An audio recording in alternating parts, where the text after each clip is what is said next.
Gemini, this is your tarot reading for September. It looks interesting. I'd say it's about love. You look at that central card there. I mean, that does suggest a new love, and that does seem to be running through it. Yeah, it does feel like it's about love. It really does. Recent past, you were maybe learning something. Maybe it was a skill. Developing something for the future that you think might have been a bit laborious, but you kept at it. And now you're in quite a pensive mood. You're deep in thoughts, trying to work things out. Not a bad place to be, maybe missing a few opportunities as a result, but not a bad place to be.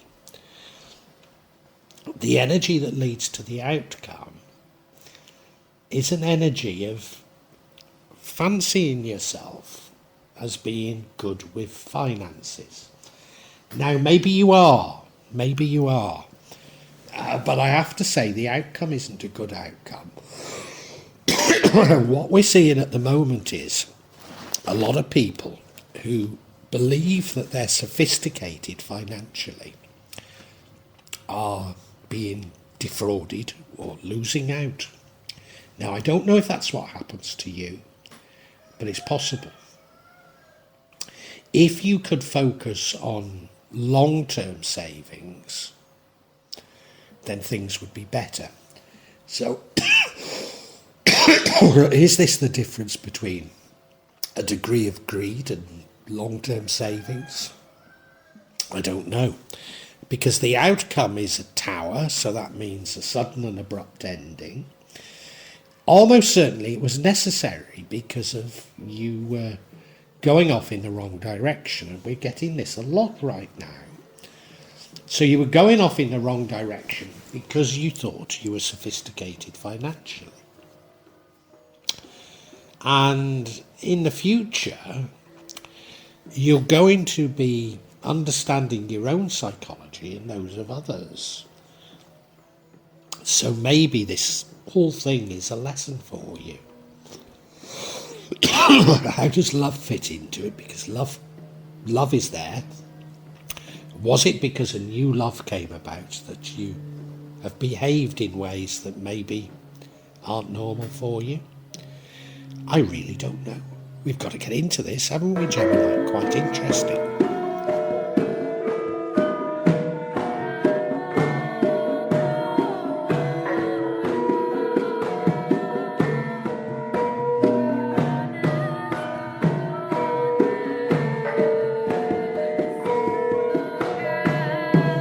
An energy that doesn't seem to fit the rest of the energies, but it's fundamental in the reading, and in fact it's an energy that goes throughout all the other energies, so I can't dismiss it simply because it's not a good fit, but it's that of a new love. Does a new love come into your life? It certainly feels that way. A new love comes into your life and sort of disrupts everything, possibly including your judgment. I honestly don't know. But it does seem like there's a new love here and that it runs through everything. And, it almost feels as though your normally rather conservative demeanour is changed by this new love. That's the feeling I'm getting at the moment.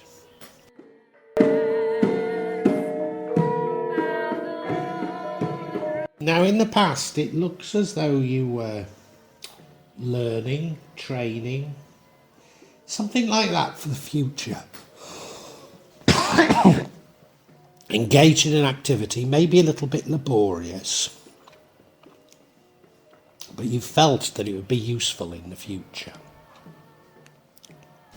And whilst an admirable thing to be doing, I can't really see how it's relevant to the rest of the spread.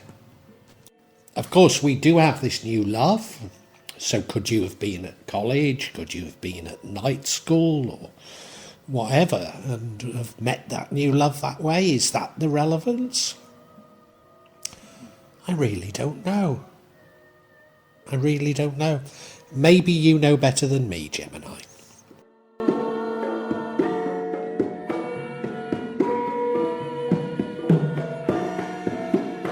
And also seemingly disconnected is that you're now very contemplative.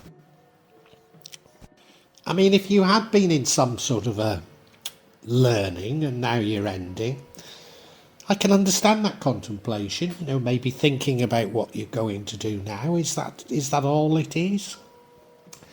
Because of many people are going inside themselves seeking answers, and that's because the world seems so unexplainable.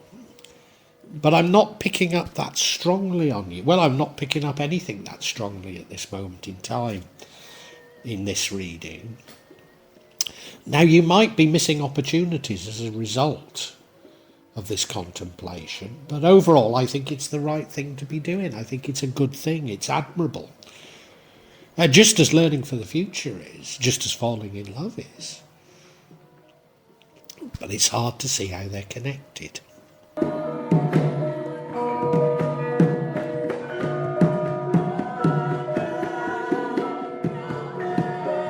Just as all sort of zodiac signs so far this September really is a month of learning new ways of thinking almost, and I think that's how we should interpret these somewhat disconnected energies at the moment, because you end up with the energy of the High Priestess, somebody that understands their own sort of psychology but those of others, really a deep understanding of these things. So it's almost that you've had to go through certain things in order to gain this understanding, and that is typical of the readings we're getting at the moment, and also the fact that it's sort of quite deeply psychological, and maybe that's why there isn't so much sense or connectivity at this moment in time.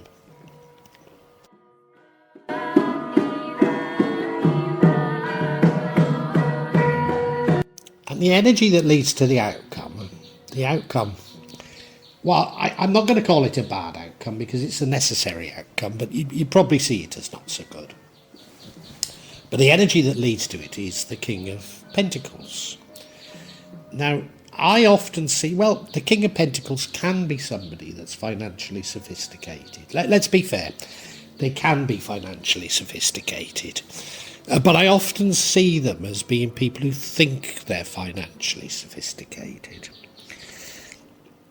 And certainly what I see happening at the moment is many people being betrayed, losing money, because their belief that they're financially sophisticated is actually their Achilles heel.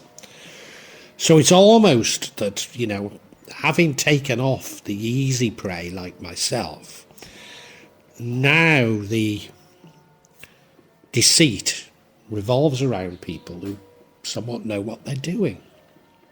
And I think that's what we should read into this. How is that related to anything else? Well, there is this new love. I wonder if this new love is pushing you in certain ways. I wonder.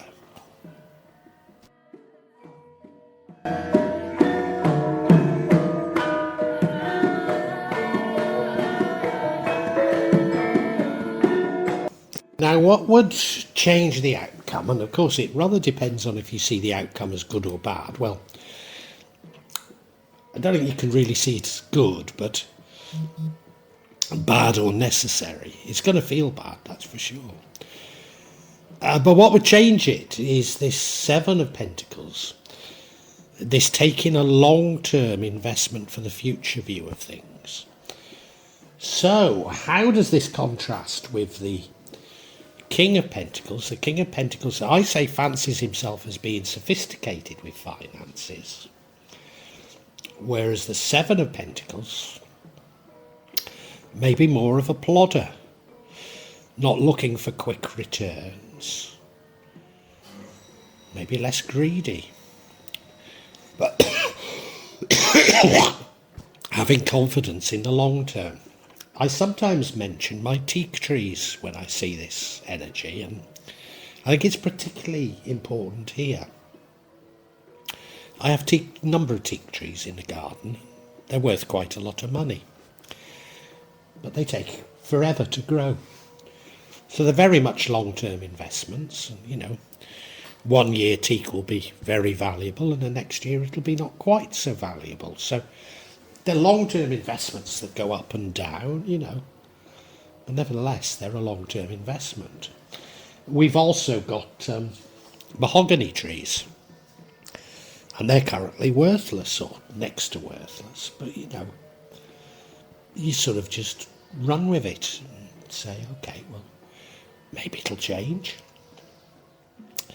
It's because mahogany is a dark wood, but actually Indonesian mahogany is light. It's just that it's stained dark. So, you know, maybe things will change. Who knows?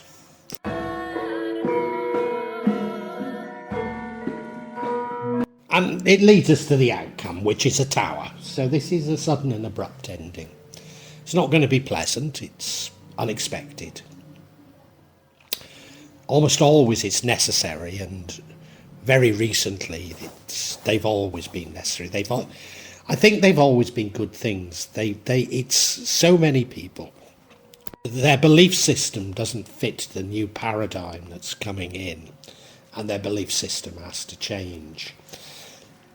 And I think maybe that might apply to you.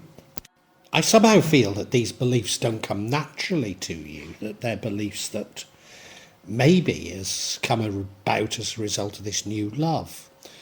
If you remember, I said about you fancied yourself as being sophisticated financially.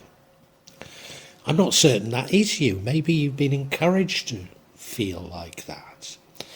And also maybe that you've been a little bit greedy on financial matters. And again, I don't see that as being you. Of course, you are a Gemini, so I suppose, you know, you could be not at all like that and then behave like that, you know, I don't know. But the tower is often cathartic, it's often necessary. I'm sure this is necessary. It's preparing you for the future. And if you remember, your future was you having this much deeper understanding of psychology. But what I'd like to do is I'd like to understand a bit more, get some clarity on it.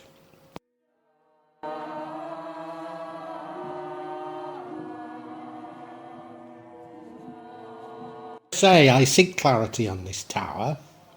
First card of clarity I get is unique to this deck, and it's the orchard card, which is anything you want to make of it. And I normally say that's exactly what it means, but I can't see how to interpret it exactly. The next card is the Six of Pentacles, which probably is the distant past.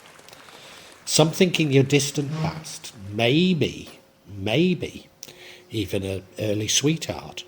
And the final card is the Queen of Pentacles. Now this does tone down that King of Pentacles that leads to this. Yeah, it's almost suggesting that you had to look after your finances, and that led to this. Let's look at each individually.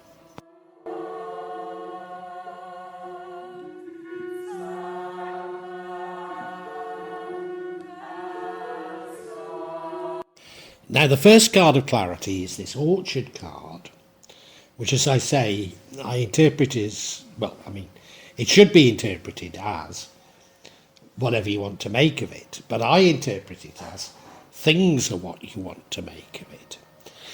And I think it is saying to us that you can interpret this tower as a negative, or you can recognise that it was very necessary. And I'm beginning to understand what that means now. but I'm going to save my thunder to the last card.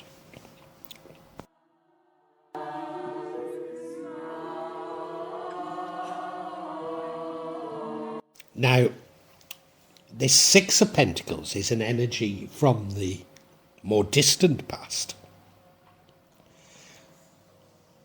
Something from the more distant past is behind this Tower. Did you overstretch yourself in terms of finances? Or in terms of what you were trying to do with finances? And I think the answer is yes. But could there be more to it than that? Could it be that this is an old sweetheart? Maybe a very early sweetheart? Because remember, the overall energy is that new love. Now, of course, an old sweetheart isn't a new love, but it could be completely new to you now, you know. And was them coming back into your life what made you take financial risks? And that led to your downfall. It's very much seeming like that.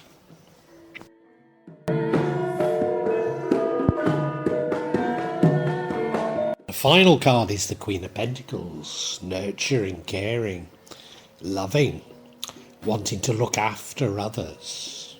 And I think here we have the key. A new love comes into your life, which, as we've just said, might be an old love. Might be one from the past, but it's new to you now. And that changes your priorities, because your priorities have been, and look at them, you were learning for the future. The alternative is to invest for the future. So you were doing everything with a sort of a long-term future mindset to it. And that's been completely disrupted by this new love. Maybe you need, you want to move in with them, or maybe they're in financial difficulty. I don't know, but you're wanting to care for them. And that causes you to take a risk, which goes wrong. And it brings an end to everything. Now, do you remember we had the orchard? What you may want to make of it.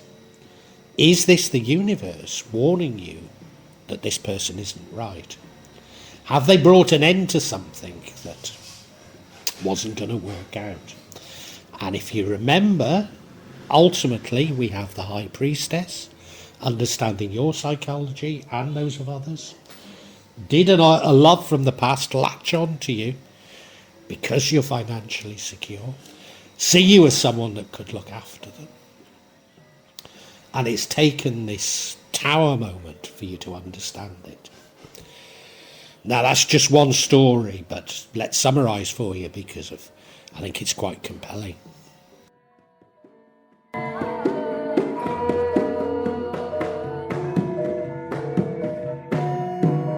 Wow. What a reading for you, Gemini, for September. I'm going to summarise in terms of a story. Now, not all of this may be applicable to you. Some of it may differ, but it does illustrate the energies. So pick out what you can from it. You're quite a stable, conservative person, but you are a Gemini, of course, and you are prone to change. And you've been investing for the long term, both in yourself, but also in terms of finances. So you've got a view to the long term and, quite stable. But a new love comes into your life.